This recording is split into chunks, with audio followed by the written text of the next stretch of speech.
One question which I keep getting asked is, do I need a financial advisor? Welcome to Subramani. I found this question very difficult to answer simply because first question you have to answer is, do you have the emotional ability, the knowledge, the interest, the willingness to work on your own personal portfolio along with your spouse and family to create your own portfolio? This is definitely a good activity. It saves money and it means the whole family understands what you're doing, why you have insurance, why you have medical insurance, why you have term insurance, how much insurance should you take.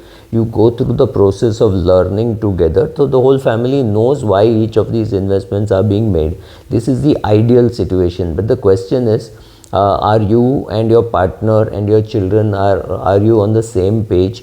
Do you want to involve your children? How much do you want to involve your children? Do you want them to know everything? These are questions you have to answer. And far more important, do you have the emotional discipline and enough knowledge of behavioral finance to be able to be on track? Will you panic when there is a problem? Will you get over greedy when you hear positive reports, right? When the budget comes and the budget is good, will you go and euphorically buy things? Or when a research report comes on a company in which you have invested, which you don't understand much, will you go and sell? Will you go through mutual funds? Will you go through direct equity? Lot of questions to answer. In fact, as a beginner, you may not even know what are the questions to be asked, forget having the answers.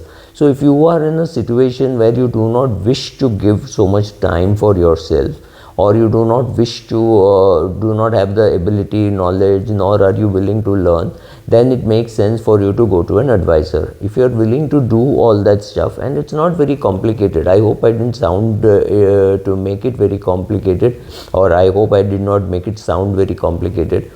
You can do it on your own. It is profitable, you will save money, but the question is, these are questions which you have to answer for yourself.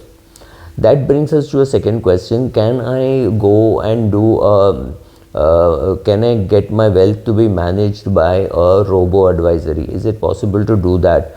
I do not know whether the robo advisory today is smart enough to pick up your behavioral mistakes, right? So those questions, how are you going to address, is something which is very important for you to answer. And in India, the big companies do not offer robo advisory. So robo advisory is offered by smaller companies, and you have to be sure that you want to go the technology way, because if you do not find enough solutions, or if you have a problem with the technology company, you don't even know where to turn to, right? So I would honestly prefer a extremely well technologically savvy advisor whose fees you negotiate with him and decide how much you want to pay as fees. But having a human at the other end is likely to be very useful in Indian kind of situation, where you may be running from pillar to post to change a nominee, or add a nominee, or redeem a fund. You don't want to go around running and not even know whom to go and meet. So that's kind of difficult, but it's your call. Personally, I don't believe that I will go to an advisor who is only purely online, and I only have a technology at the other end and no voice, no person to meet. Personally, I'm not comfortable. But if you are much younger, if you are in your 20s and you want to do it, please experiment. Personally, I don't really have a strong view on that either ways, right? That brings us to another question. What is a fiduciary? Somebody comes and tells you, I have your fiduciary relationship with you. First of all, in Indian context, it's very difficult to define what is a fiduciary, simply because our arm's length depends on the size of the arm. So the husband could be a advisor, RIA, his wife could be the distributor, his father could be a life insurance agent, his mother could be a life insurance agent, his 18-year-old daughter could be another life insurance agent. This is because life insurance can be, you can sell only one life insurance as an agent, but mutual funds you can sell all 42, right, whatever you want to sell. So one mutual fund agent surrounded by many insurance agents, just in case you want an insurance policy. So fiduciary in India is very difficult to define. And one good thing in India is your custodian is very different from the person who is advising you. Now this is very important in US because the advisor controls the custodian. The advisor collects the dividend, he does all that, and if the advisor is the same guy as a custodian, then there is a chance that he might have access to your money. In India that does not happen unless you are in direct equities and you have given a power of attorney to your broker. So in India, if you are dealing in mutual funds, you don't have to worry about your agent or your advisor having access to your money. That doesn't happen, because if you have invested in, say, XYZ mutual fund and you wish to redeem, the redemption amount in India, there's a complete alphabet soup of advisors, right? So it could be a CA, it could be a BCom, it could be a CFA, it could be an engineer, it could be an MBA, it could be anything, or may not have any qualification. He may just be registered with SEBI as a distributor, or even that he may not have. He may be doing his brother's transaction or his friend's transactions. You don't know, you don't understand all that. So fiduciary is not something in India which will be very clearly visible to you. Conflict of interest may not be visible to you. As long as you know there is conflict of interest, you should be happy with that. And you have a choice of saying, I want this fund, I want that fund, please do the operational part for me. So that also people are available again for a negotiated fee. So you decide who should be your advisor, what level of involvement you want, and what fees you will pay. I'm not even talking of the RIA here, because I'm assuming by the time you have 1 crore of rupees to invest, you would have figured all this out. But if you're a beginner and you're beginning with a big amount of money, and that I would say is about 1 crore, then you have the option of going to an RIA. I'm assuming if you don't have, then you have a choice of going to an MFD. Chances are you will find a life insurance agent. They're again they're governed by different bodies, so there is no uniform legislation saying this is fiduciary, this is how they should behave. But luckily in India, the mutual funds, if you buy a mutual fund through an agent, it still is in your name. You are the custodian or you are the owner. So the advisor cannot redeem from one fund and put in another fund. That option is not there. If you redeem from one fund, it will come into your bank account. Then you will have to authorize that money to go out of your bank account. So you don't have to worry too much about custodial problems. It's a huge crisis in the US. They will not admit it to you, but that is a major problem, because if the advisor gets into financial trouble in the US, you're in bad shape. Even if your mutual fund gets into trouble in India for whatever reasons, you are not in bad shape, because your assets are held by the custodian, which is not within the control of the fund house. So you don't have to worry so much about the custodial custody of your assets. That is not something to worry about in India. How important is it to know that whether that person is a fiduciary? Very difficult. In India, people saying that they are fiduciary may not mean that they are fiduciary, and people who don't say anything about it may have your interest at heart much better than people who are who have these high technology and terminology, but may not have your interest at heart. So that you have to be careful. You have to choose carefully. That brings us to a question: how important is experience of the advisor? I find it very difficult to say that a person should have a lot of experience. A person with a lot of experience in selling life insurance very honestly believes that life insurance is the only product to sell. So somebody with lot of experience may be extremely biased, and he may say, oh, you should never put in your money in a private sector fund. It should always in a PAB, in a PSU mutual fund. Believe me, there are people who believe that. There are PSU companies which will invest their money only in a PSU mutual fund. There are 2-3 of them, but they will not invest outside of them, right? So those are biases which people carry. So if your advisor's experience makes him biased, be very careful. But otherwise, generally in life, 10-15 years experience is useful. So you don't want somebody with 35 years experience. But somebody with 10-15 years experience has seen enough activity in the market, people redeeming, people investing, people panicking. He must have seen all that. He or she must have seen all that. So therefore some experience is useful, but if the experience is turning into be a bias or being very stupid, foolhardy and stubborn in their views, then be careful about it. Should I go to a big company or to a small company? Yesterday I heard somebody very rich saying that you should trust a person if he comes from a big branded bank. It can't be further away from the truth, right?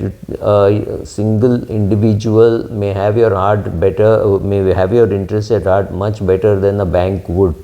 For a bank, there is a lot of conflict of interest. There are times when they need more money in their current and savings account, and that's not a time when they're going to recommend a liquid fund.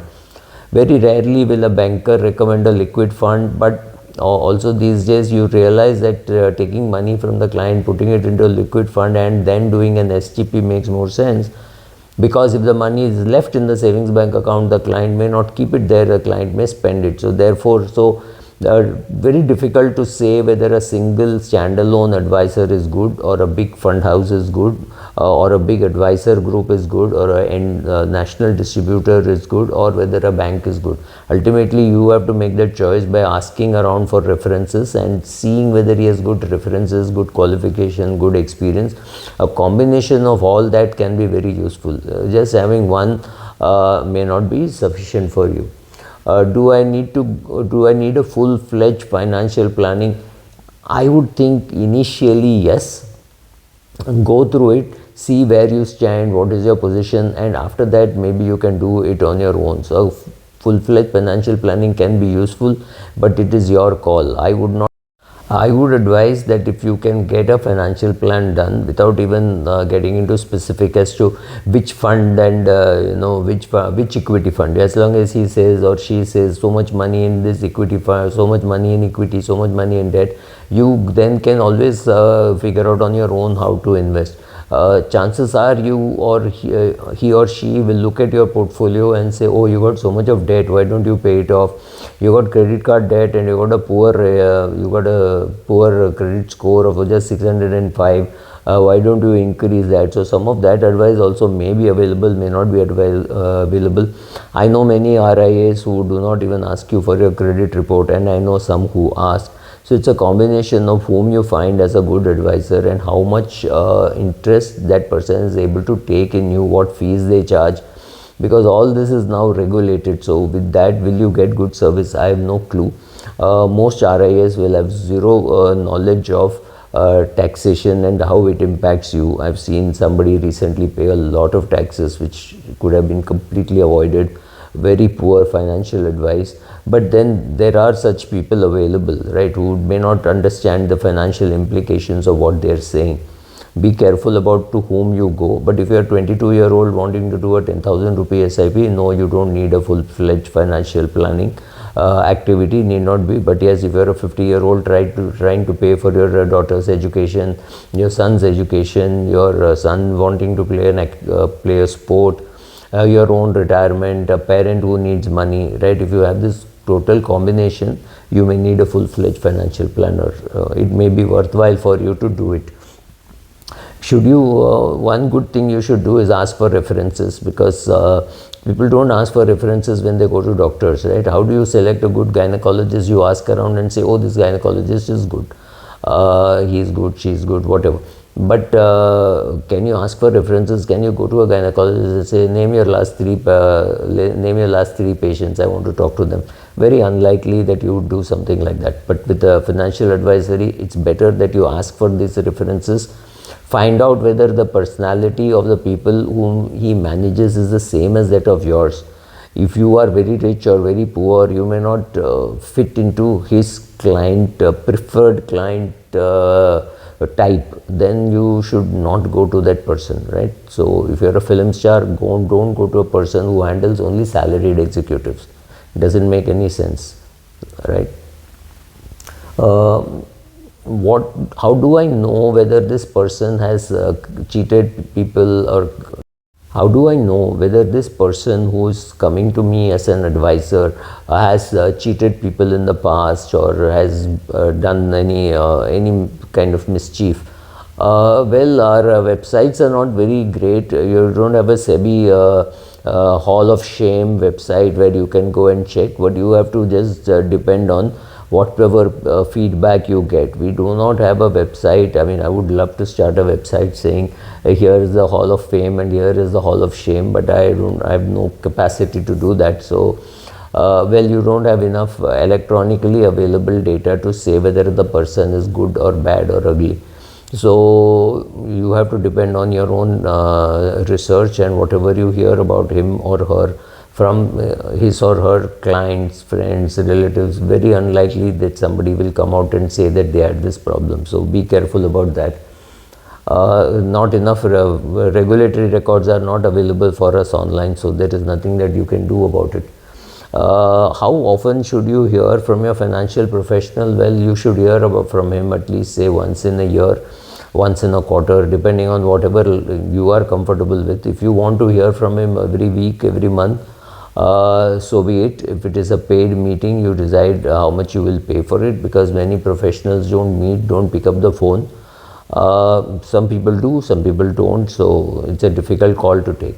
But is one thing which is very important is you should like this person. I mean, not some great popularity contest, but if you were to deal with a person regularly on a monthly, yearly, quarterly basis, whatever, you have to be able to get along with that person. The language you speak, the examples you give, the examples he or she gives, all should match as much as possible. If it matches, it's good for you. If it doesn't match, tomorrow it could lead to some problems. Thank you.